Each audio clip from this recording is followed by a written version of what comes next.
And Hannah? Hi, my name is Hannah Bolivar, and I'm also an Assistant Director of Special Services. And Andrea? Hi there, I'm Andrea Confalone, and I met most of you during our 8th grade transition meetings, so welcome back. Great.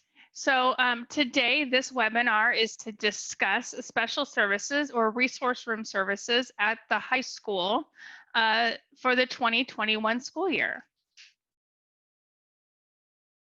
So our objective is really to talk about what high school will look like and sound like as we enter the 2021 school year. So in Mercer Island, students are the priority. And so I have a quote here by John Copenhaver, keep the main thing the main thing. And for us, the main thing is our students. And as we work through red learning or orange learning or yellow learning or wherever we're at, students are our priority. And they have been and they will continue to be our priority.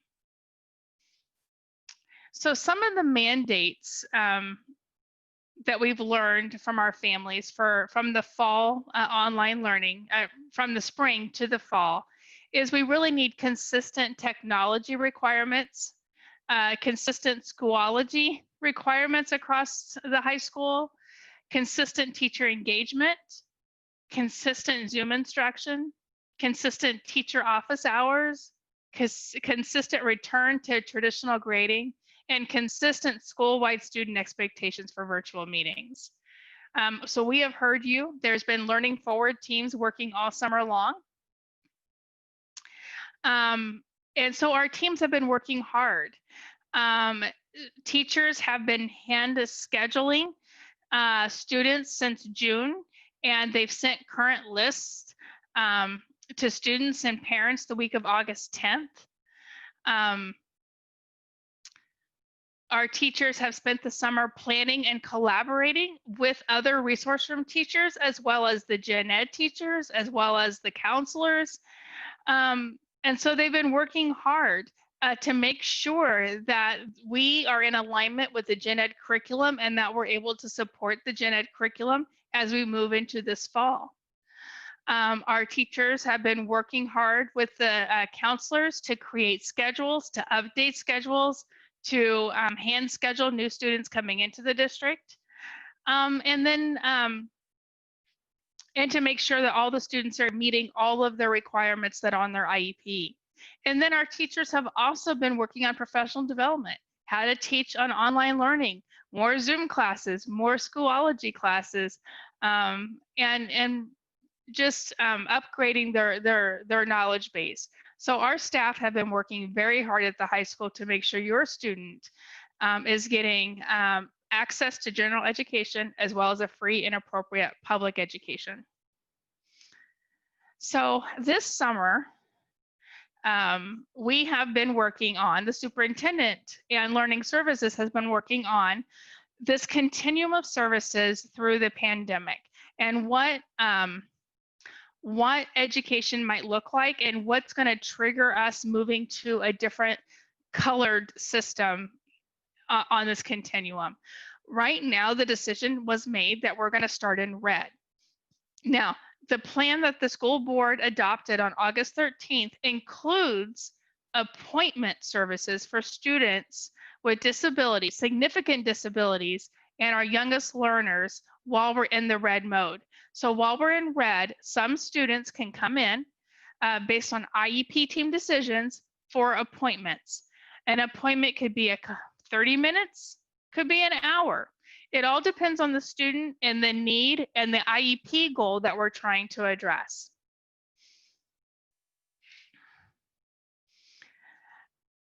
The state, well, the health department has come up with a decision tree that superintendents and school boards will have to use in order for us to move from red to orange. Orange is a bridge to yellow, which means everyone's back in yellow with lots of precautions. Orange is bringing back students in small groups. So maybe 3 students with a para or a teacher can come together and work and collaborate in person.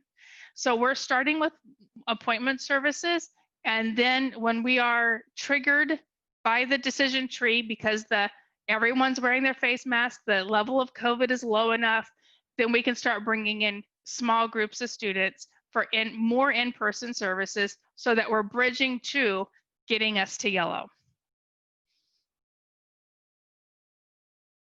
So there's been a lot of questions around appointment services and who gets appointment services. How do I get appointment services? What does that look like for my student? Is it appropriate for my student?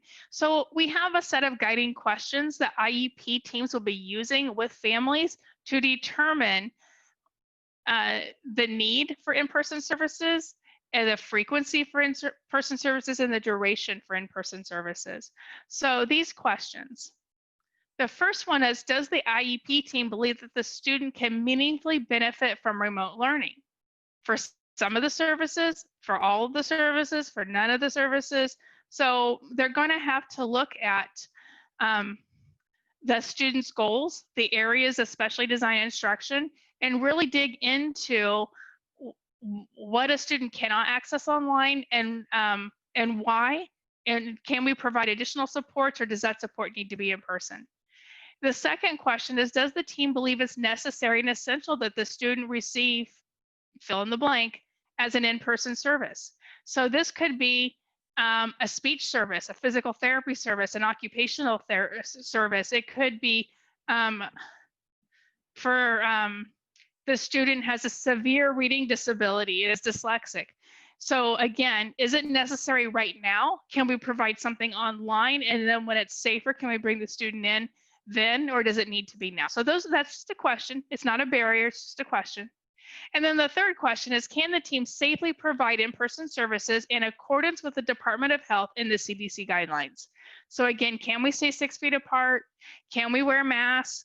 And so forth. And for some of our students, the answer is going to be no, but that doesn't mean they can't come in. It just means now we're going to have to think about, can we do this outside? Can we do it in the gym where there's more airflow? What does this look like? So again, we're trying not to put barriers up for families, but we are trying to do and bring students back in a way that's safe for not only our staff and for our students. Because the worst case scenario is that someone gets COVID and then we have to shut down what we're working on, and we don't want to do that. So we want to make sure that we're going slow and that we're bringing people back in a safe manner.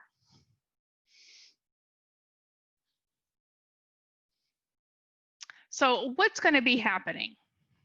So prior to the start of school, case managers will be contacting parents and holding IEP meetings and amending IEPs if necessary. We don't anticipate that a lot of families with students in resource will be needing individual meetings, but you might. And if you want to call a meeting, you have the right to call a meeting. So we're okay with that. And if you haven't heard from a case manager, then email your case manager and request a meeting or ask a question. Case managers may have to adjust service minutes to reflect the current change in the least restrictive environment, or just the schedule change in general. So you might get some documentation around the schedule change at the high school, because there is the schedule, and I don't think the high schools published their final schedule yet, may look at a little different than the one that's been online. Maybe tweaked a little bit, I'm not sure. But we'll be working through that on a case-by-case, student-by-student basis. We will also alert you when we're adjusting from red to orange or orange to yellow and so forth. And we shift to different schedules, case managers will be reaching out for future meetings. So Andrea, I'm going to let you take it from here about what resource classes in 2020 might look like. Okay, so many of our returning parents know that we used all of our time in the spring COVID closure with our students online, and most of them spent the entire 120 minutes of the class in class with us. So that will continue in terms of the time that your students have a class with us. We will be with them for the entire period, and we have paraeducators to support student learning and work on the goal work that has been outlined in each of the IEPs. So we have done quite a bit of work, myself and all the other case managers, to team with the general ed teachers that are going to be teaching your students, so that we can do as much pre-planning and work with students in advance so that they're prepared to walk into classes and feel confident, and any accommodations or modifications that they may need will have been done on the forefront.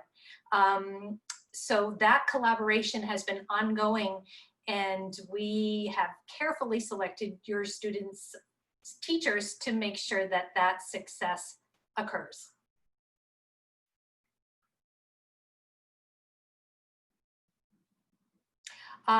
So as part of the work that we continue to do, transition life skills, we are addressing life skills, executive functioning, time management, email, contacting teachers. All of those skills are addressed in resource as part of what's happened in terms of this closure. So even general studies and organization skills that are part of the IEP, we're addressing it, but we're even going a little bit one step further, so that we are providing that to everybody. But we really are encouraging students to be checking Skyward and Schoology. We're doing that as part of the resource classes, and we're monitoring those programs with kids to help them better organize their time and their assignments. Next slide, Sue Ann.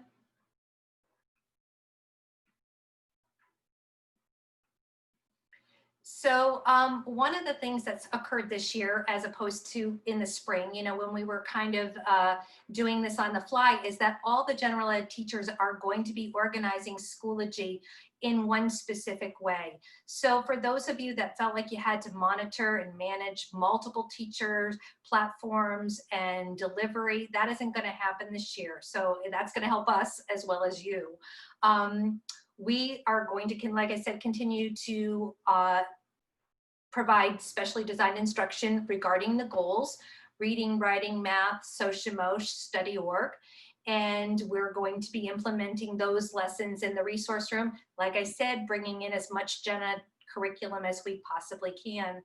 Our speech and language service, like last year, will be the same in terms of our speech and language pathologists will be joining our resource classes and providing instruction and breakout when they can. The beauty of this is we have additional staffing in our rooms, so there are multiple things going on at one time. And the good thing is that our teachers are really skilled and practiced at this, because we did it a lot in the spring. So we had the highest numbers in Zoom meetings. Our kids were really engaged, and that's one of the things that we were really grateful for. So in terms of student roles, so your kids are in high school, you know, we have great expectations to transition them for better things in terms of college and work. These are skills that we are working for. So one of the things is that we expect our kids to go to the educational office hours. In the spring, we kind of really had to mandate that, but I mean, there are lots of opportunities for kids to get extra support, and we encourage them to go. We are requiring them to log into applications before class, and that means that any technical difficulties, we're going to want them to seek out the tech support people. We won't really have a lot of time to deal with technology issues in our resource classes. So we want to make sure that they're seeking out those supports, and we can guide them to seek out those supports. Just know that we're probably not going to be using our class time to do technology.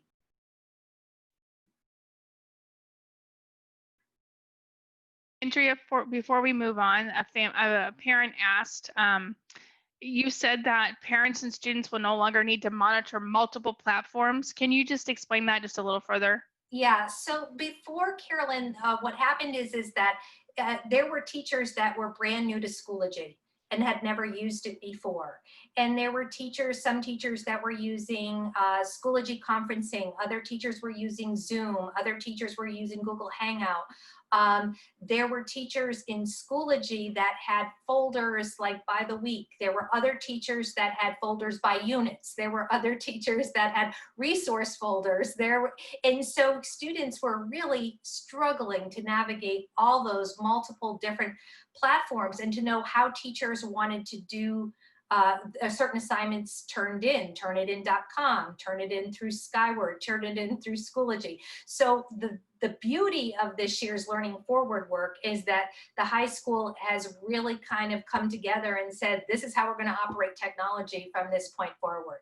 So that we could take those things off your plate. That it will be on Schoology. There are going to be folders that say week 1, and every teacher will have a week 1 folder.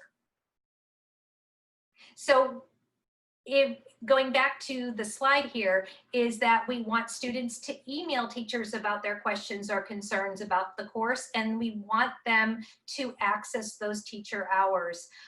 We encourage your kids, and we practiced a lot last year with our kids, to check their email daily and to check Remind. So this year, the high school staff is going to be using Remind to send out messages. And we will encourage you to kind of get on that. It's just a text. So for example, if a student doesn't get to class, we send out a Remind message and you'll get a notification just to say, we need you in class. It's a great platform, and it's a way kids can communicate with us in like a text format, and you can be included on that. So we will get you those instructions at the beginning of the year. So in terms of parents, so one of the things that we would really like your help with is assisting students in getting set up with some designated space. So high school students, and I'm sure same for middle school students, preferred their bed as their learning environment. And it was a real challenge for some kids. So we asked that they at least get up and maybe sit at a desk or a table or at the kitchen table. And the beauty is, you know, and there are parents on this call that I had asked my students to go get them during our meeting. So it was beautiful. So there was a really nice connection there, but just it's important that they have a good space to learn. Schedule meetings with us. Office hours are dedicated for the student, but we're happy to do any before school and after school meetings to join you for a meeting. Be involved with the students' plan and tracking their assignments. We have a paraeducator who did a beautiful presentation, and we might send that out again. And it was a nice visual about doing tracking on a wall. So there are lots of ways to track, and we can walk you through that as a part of our process as well. Make sure your students can access their online materials before class should start. This year, their attendance is going to matter. So every single teacher, there is going to be an expectation that Zoom classes will run. And so kids will need to be there, not just for check-ins, but for instruction. So if they're not there, they will be missing some instruction. So it's important. We encourage you to check Schoology and Skyward daily. That's the most immediate channel for any kind of communication. And on Friday by 4 o'clock, high school teachers should have like an outline of what's to be coming in the next week. And that way it will help you plan if you have other children in other buildings. Anne had asked to send tracking examples, and I will send them to you. Okay, and then together combined, you know, checking email and Schoology, a lot of the kids really didn't have those email skills down. And I think by the end of June last year, we really got them into checking their school emails. But this is how they're going to communicate with their teachers. We want you to contact general ed teachers if there's a grading concern, and CC us, you know, because we want to be part of this team. So it's a team effort, and we really want to collaborate with you to have success. I can honestly say we had an amazing team of students last year, and our kids were really successful and really engaged. And even though they got A's, I mean, our kids really worked hard to get those A's. They didn't just slide by. So this year, you know, we want to work with you as a team. And I threw this in for anybody who has Audible. This was a really worthwhile read. Listen, 45 minutes, just about working through a pandemic with your kids. And I love Dr. Sanjay Gupta, but I mean, well worth the listen.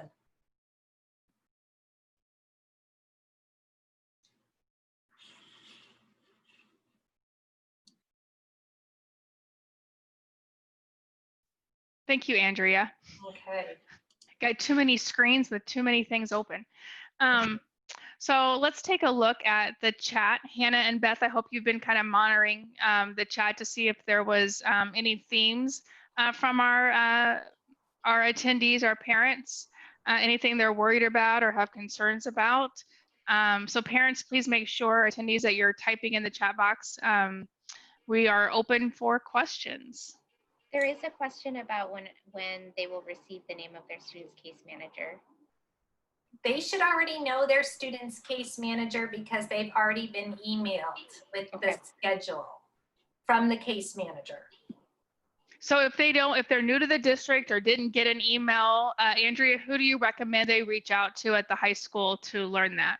Reach out to me and we will get you connected with the right people. Okay, Andrea, would you type your address in the chat and make sure you send it to panelists and attendees so they know who to contact? Okay. Other questions? There seems to be a question about the tracking. And I will send out, we have a video, one of our paraeducators, her husband's a videographer, actually created the video last year. So we will gladly, if you email me that you're interested in that, I will gladly get that sent out to you. There is a Thank you, question Andrea. Yeah, thank you. There is a question about Schoology, and if a student hasn't used Schoology before, what might the training look like for that student? So if the student hasn't used Schoology before, then one of the things that I would probably do would be to reach out to the case manager, or if I know who that student is. And what we would probably do is do a little training with you, like a 10-minute training with you via Zoom. We could take over your screen, log in as you, and kind of navigate and support you through that process. That happened a lot last year. A lot of the parents didn't know how to use Schoology, and once we got them on board and took them in through the web, things like it was a light bulb. It was very enlightening. You got a lot of information there if you just know where to navigate. Andrea, do you know when iPads or assistive technology is being distributed at the high school? Yes, on Fees and Photos Day. So I don't know the exact date on that, but the Fees and Photos Day, students will be able to come in and pick up whatever equipment and books. They've got it pretty well laid out how that's going to work. There was a question about internet access and you know, if there's multiple people in one house using the internet at one time. I believe that Ann Dreves put out information on the website about different things you can try. So I will try to find a link to that and put it in the chat.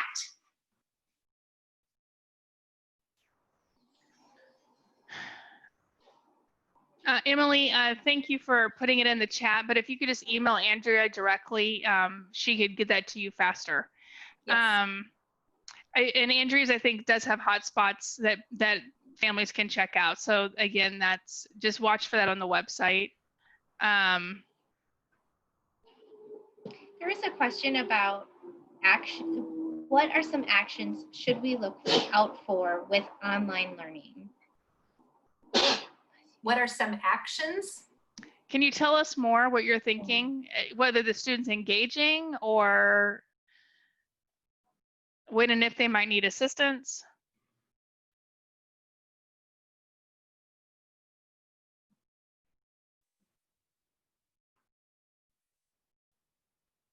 So I think, oh, go ahead. No, I was just gonna say, you know, we talked about this with middle school students, high school students too. Their executive functioning isn't fully developed yet. they all have trouble with executive functioning. And then, you know, of course, then you add a disability on top of that. Executive functioning is so important. And it's also trying to find what works for a particular person, because what works for Beth and Hannah over here may not work for me. I'm a digital only kind of person. I don't like paper. That's not the same for everyone else that I work with. So again, it's working. Our teachers will help our students, will work with them, and will be flexible, but every learner is a little different and has different styles. But executive functioning, I believe, is something the whole high school is focusing on this year. Yes, I can even speak to that. So one of the things that the teachers are going to be doing in the very beginning is not making assumptions that students know how to turn in work, not making assumptions that students know how to create the document or know where to turn it in. I know a lot of people are going to be creating fake assignments and fake documents so that they can see in the very beginning which students might be challenged with managing those assignments.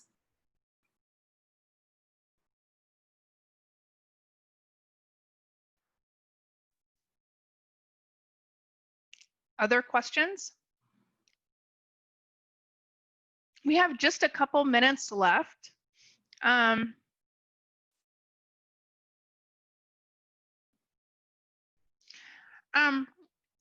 So for live captions, I apologize. I should have turned them on for this call. We will be, as a special services department, hiring and putting in captions with all live captions with all our Zooms. I attempted it tonight with PowerPoints with the other webinars. I did not turn it on here.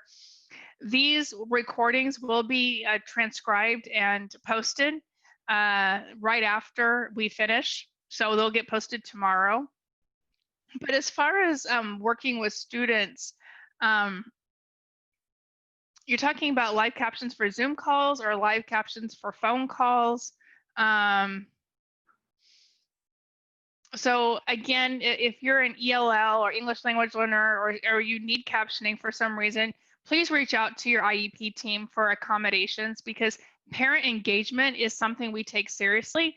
And that's why when you ask us for, you know, a blanket statement from our department about students, we really we're holding the line that it's an individualized team decision. And so really go through your case manager. That is your first point of contact.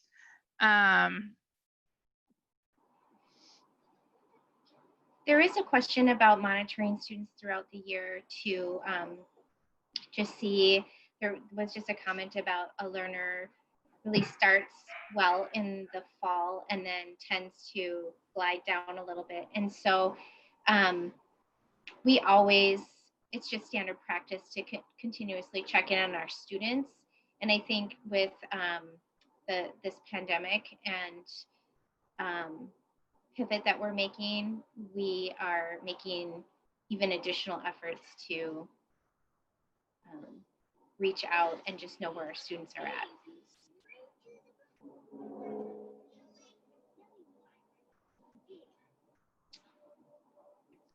And then there's a question on feedback. How do students get quick feedback on assignments, progress?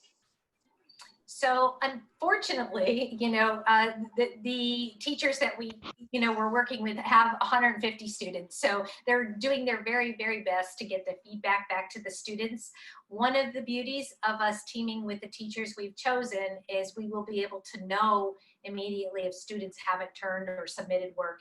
And so hopefully we will be able to put our students at the top of the list in terms of feedback if there needs to be some resubmissions or students are struggling. But our goal, like I said, is to be working in the beginning and preloading information so our students walk into class much more prepared and engaged. All right, it is 7. Well, actually, are we going 6:30 to? Are we to 7:15 or 7 o'clock? I forgot. I think 7:15. Oh, okay. Then we're good. So the fees and photos did make it in the chat, and just so that if you guys missed it, Fees and photos is 8:25 and 8:26, August 25th and 26th, morning and afternoon, and it's broken down by grade level and last name. So that information is on the website. And if you missed that, then Tuesday 9/1 is the makeup. Andrea, do you know how students at the high school will be able to access counseling services? So, Sue-Ann, you might want to speak to our new hire, and I can speak to the guidance counselors. So the guidance counselors are all alphabetical by name, and they're going to be listed on the webpage. You can reach out by email to the guidance counselors, and they are pretty inundated right now, you know, getting scheduling ready for students to have on in you know, in a few days. So, but by email is the best way to get a hold of them. But we also, if they're not talking guidance counseling, Sue-Ann, you want to speak to our new person? Yes, so we're very fortunate that we were able to hire Gracie O'Brien. Gracie is a mental health counselor. She'll be working specifically with students with disabilities. So your students still have access to Mercer Island Youth and Family Services, but sometimes a student needs more intense services in order to access their education. And she will be able to provide services remotely. It could be in person for appointment services. Social emotional health at this time is extremely important. It is something that our team is passionate about. Beth can speak more in depth because she's actually has put together a team across the district to look at social emotional health and to determine what services we might need to put in place to help not only our students, but our staff and our parents, because again, we are, a lot is going on for everybody. So Beth, would you like to speak to, because I know this is an area that is near and dear to you. Mm-hmm. And you've Yeah. really been spearheading the social emotional well-being of our staff, students, and families at this time. Mm-hmm. So we, throughout the summer, we have had several Learning Forward teams meet, several, transportation, all the different levels, special education, special services, and then one of them being the social emotional learning forward team. And in that we are, we're really talking about the fact that our students may likely be showing up differently this fall, and what we are going to do to be able to assess that and be able to respond to that, and really thinking about what our tier one general approach is for students as they come back, and how that might need to look different. And so and in that thinking about what resources we can provide for teachers to be able to be responsive to that from a tier one level, really thinking about and leaning into that mental health piece. And then expanding that to how do we connect with our teaching staff, and how do we connect with them in a way that supports their mental health also, as well as thinking about how do we connect with our families.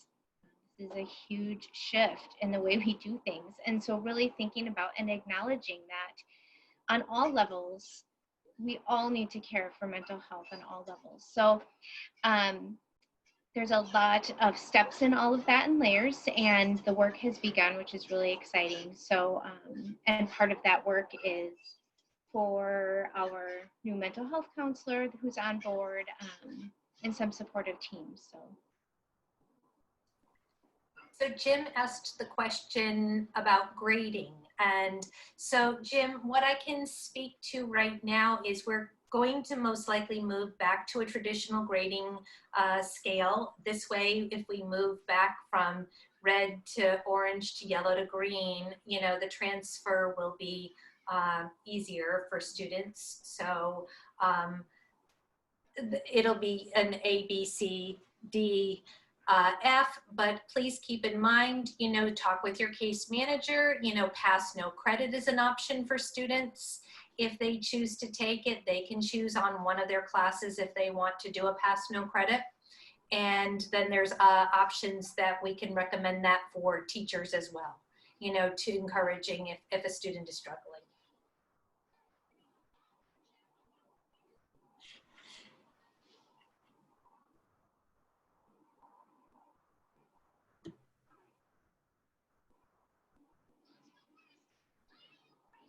I'm just taking a look here.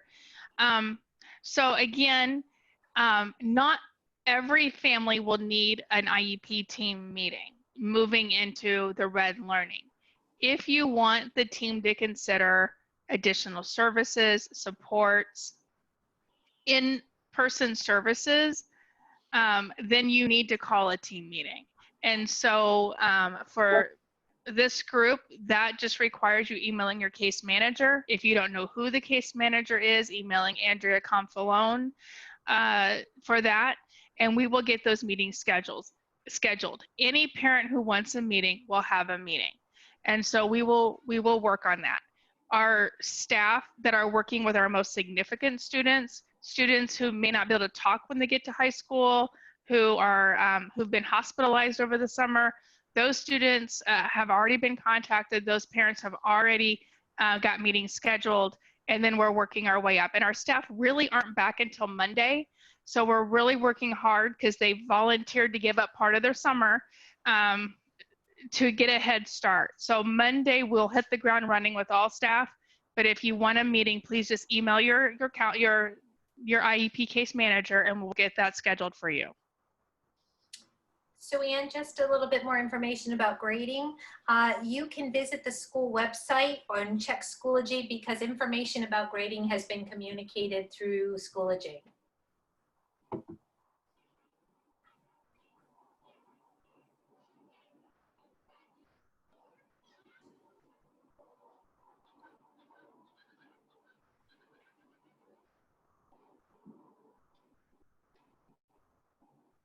So your IEP case manager is always your point of contact for everything. So if your student is struggling and needs mental health support, then we will work with you on that.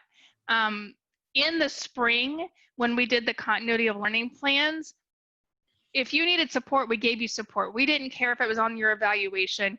We wanted to make sure your mental health, the students' mental health and counseling needs were met right away. We are still wanting to do that. And whether it's through an IEP, because those services support access to education versus something more general. But regardless, if you want mental health supports, you need additional support, it is an IEP team meeting. That is your gateway to additional services through the special education. So always contact the IEP team. And I do the, Danielle, yes, please get a meeting scheduled. Your team will meet. We will work with you to increase those services as needed. And please reach out to your case manager.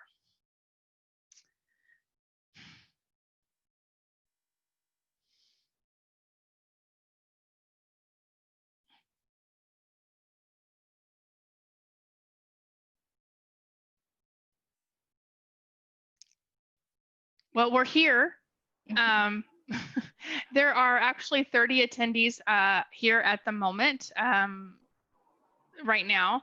But again, we are breaking this out into different groups. So the high school has several different webinars. There'll be a couple more tomorrow night.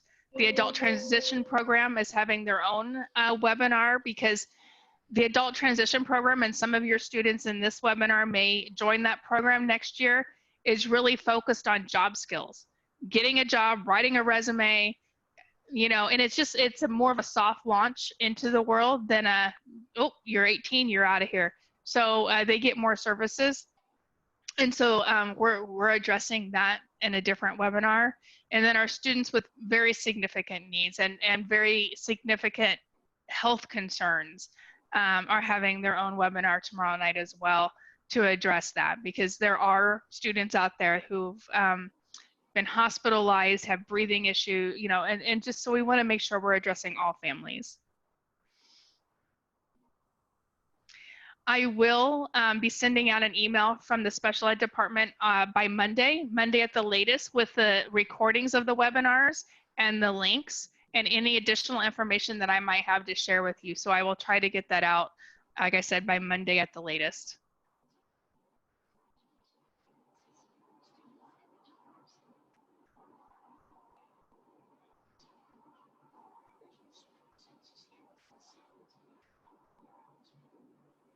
So in the last 4 minutes, do we have any parting words?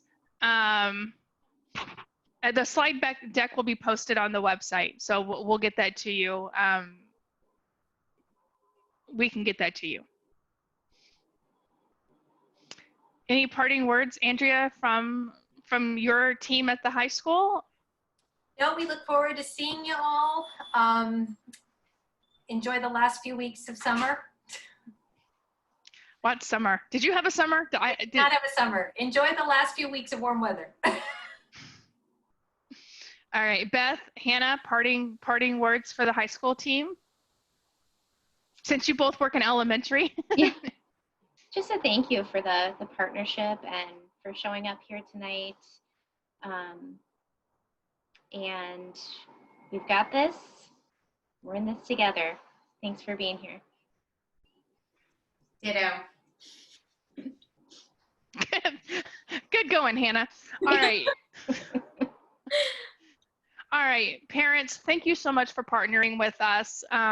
Please reach out to Andrea or your case managers for specific questions. Reach out to us for some more difficult ones if you'd like. We are all here for you and to make sure that we really have a strong and robust start to the school year. Thanks again. I'm going to end the recording and end the session for everybody.